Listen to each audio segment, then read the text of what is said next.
So, ito yung farm lot na binibenta. 2.5 hectares, 1,000 per square lang siya. So, may portion siyang pa-terrain, pababa siya.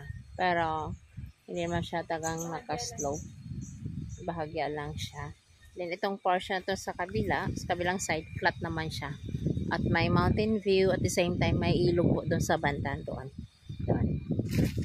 Ang ganda ng location niya. Kasi nga, ayan ang lapad ng ng kalsada.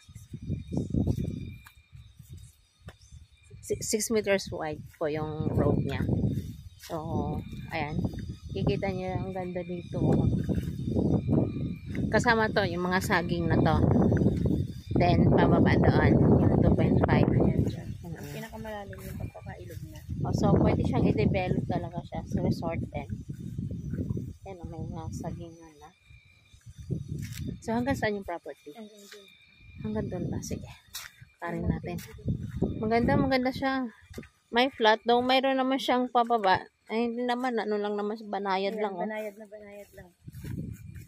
Ang pinakamalalim lang yung dun sa pailog niya.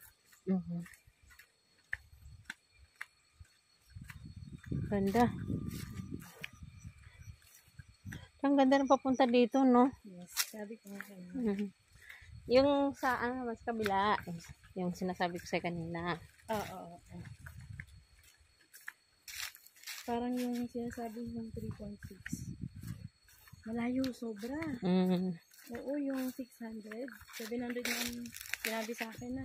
Pinuntahan din namin. Yung sinabi niya. Pero oo, napakalayo na. Diyan, ayan, Mountain View yan. Nakita mo yung Mountain View na yun. Umangat ako dyan sa bundok na yan. Tapos ayun yung Mountain View. Doon. Oo nga. Inangat ko yan. May ano lang siya. May clouds lang kasi. Ang ganda. Hanggang doon pa yan. Hanggang doon pa yan.